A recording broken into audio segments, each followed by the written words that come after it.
Nous sommes sur l'Olympe, demeure des dieux immortels, les dieux de l'Olympe.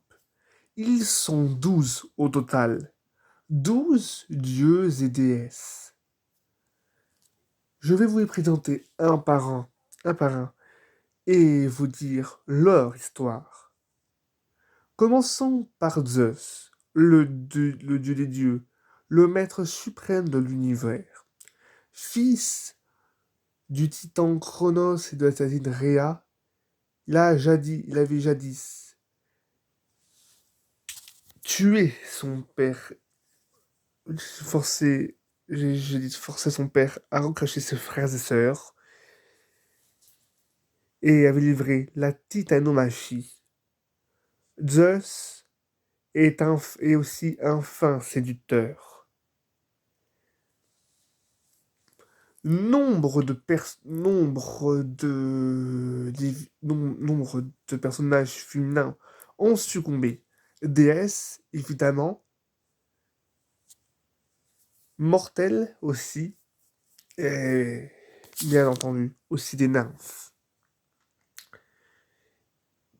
Zeus est représenté généralement avec l'égide, l'arme que les Cyclopes lui ont donnée lors de la titanomachie. Durant cette guerre, il s'octroya le pouvoir suprême après cette utilisation du pouvoir suprême. Ensuite, bien sûr, Zeus est vénéré dans toute la Grèce antique. Tous disent que ceux qui ont la faveur de Zeus sont invincibles au combat.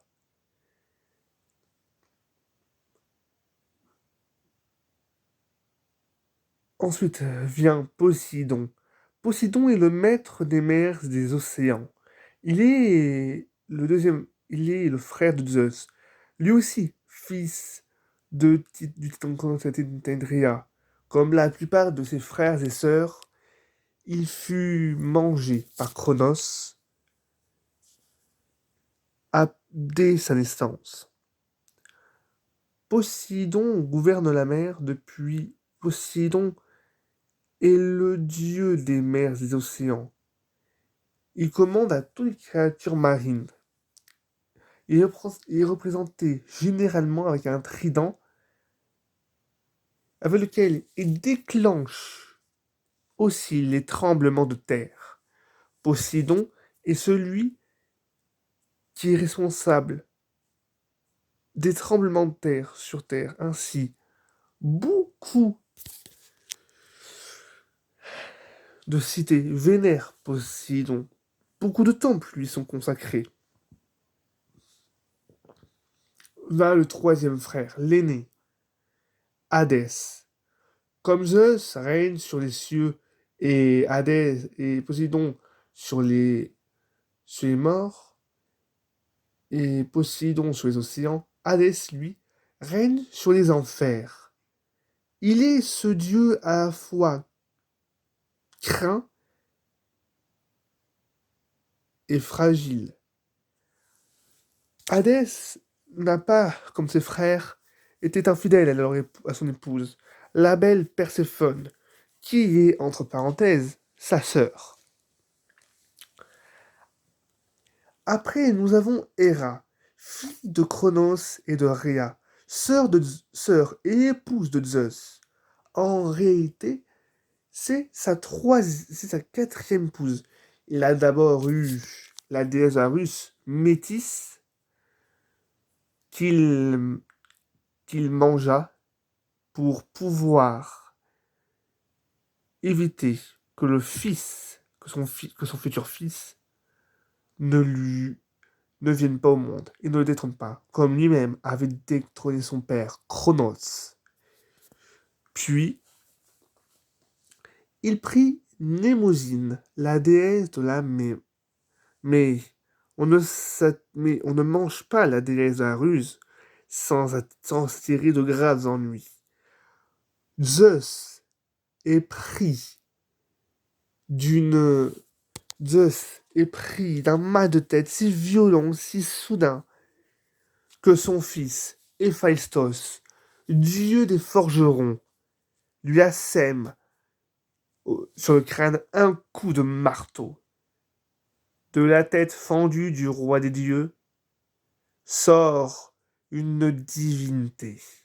Elle est prête, elle est magnifique.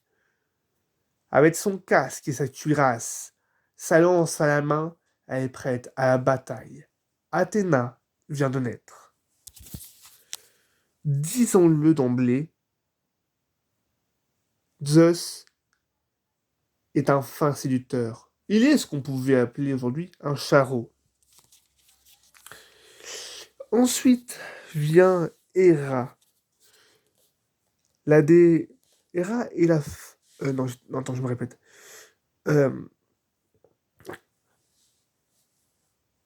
Ensuite, il y a Mnémosyne, la mémoire. Avec elle, Zeus aura 9 enfants. Après, il y aura Thénis, qui répudiera assez rapidement, tout engageant en tant que conseillère. Zeus a désormais acquis tous les attributs d'un bon roi. Mais que serait un roi sans reine? Cette reine, il va se dans sa propre famille. Et ce sera Théra, qui l'épousera, mais qui est revancharde. On se souvient qu'elle pourchassa ses nombreuses maîtresses. Puis, il y a Hermès, le dernier-né des amours de Zeus, le petit dernier de la famille. Puis, avec l'immortel, il y eut Apollon et Artémis, les jumeaux divins. La quasi-totalité des enfants de Zeus viennent d'union hors mariage. Seule Héra est maintenant certaine que son mari ne lui sera jamais fidèle. Avec Héra, Zeus aura un enfant. Et lorsque Héra tombe enceinte, elle se réjouit. Enfin, un enfant que Zeus a avec sa femme légitime. Il sera le prince de l'univers. Mais en voyant le nouveau-né, Héra est dégoûtée. Son visage est laid. Et elle le jeta au pied du mont, elle jeta du haut de l'Olympe. Héphaïstos est le maître des forges. Il façonne les armes des dieux. Et quelques années après, il réussit à piéger sa propre mère, Héra. Voici à peu près tous les dieux de l'Olympe. Bien sûr, il y a aussi Dionysos, que Zeus élèvera. Sans oublier Déméter, déesse des récoltes, avec qui il aura Perséphone, future Perséphone, reine des enfers. Et Hestia. On, on ne sait que peu de choses sur Hestia. Mais ce qui est sûr, c'est qu'elle est la première enfant de Cronos et de Rhea. Je ne peux pas vous en dire plus. C'est la philologie. Les 12 dieux de l'Olympe. Ces 12 dieux règnent sur un territoire assez vaste de toute la Grèce antique. Bien sûr, les rivalités entre eux ne se fait que s'accroître avec le temps. Zeus et Poséidon ont une vaste et belle région du royaume de la Terre. Je vais maintenant vous dire leurs lieux respectifs d'habitation. Zeus, en tant que souverain des dieux, maître absolu de l'univers, régisseur de tous les phénomènes atmosphériques, a pris place, s'est installé sur l'Olympe, où se situe son palais. Palais construit par Héphaïstos, dieu des forgerons. Il est ainsi entre le ciel, Ouranos, son grand-père, et Gaïa, sa grand-mère. Poséidon, lui, sous la mer. Il a reçu de la part de Zeus le pouvoir de régner sur toutes les créatures marines, ainsi que sur les nymphes aquatiques. Quant à Hadès, il suffit d'attribuer le plus horrible des royaumes, celui des enfers. Hadès sait se montrer impitoyable. Il n'hésite pas, comme ce fut le cas pour Sisyphe, de l'envoyer au Tartare, bien que ce fût Zeus qui le commanda.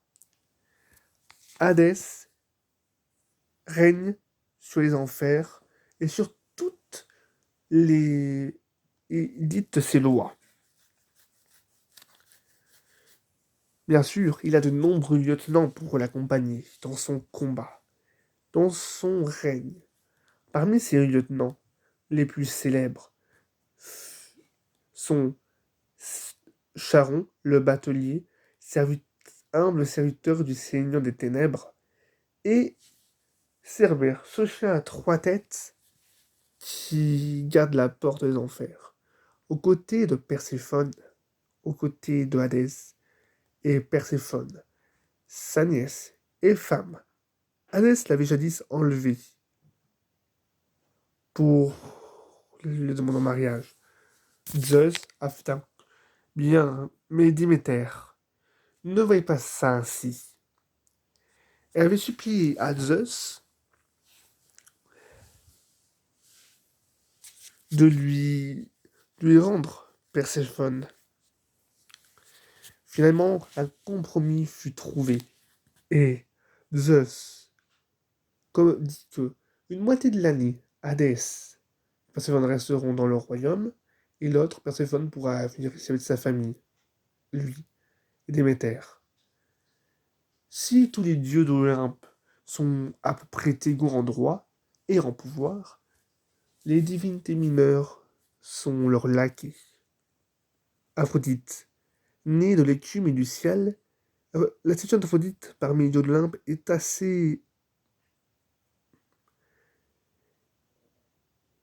difficile, car Aphrodite est née de l'écume et du ciel, donc il est la demi-sœur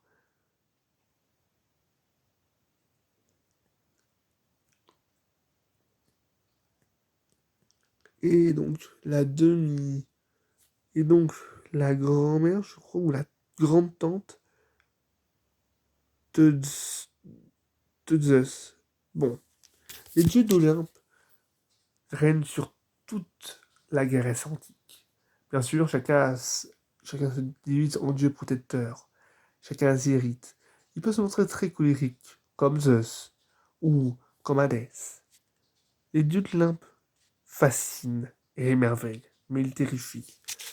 Ainsi se termine ma vidéo, mes très chers abonnés.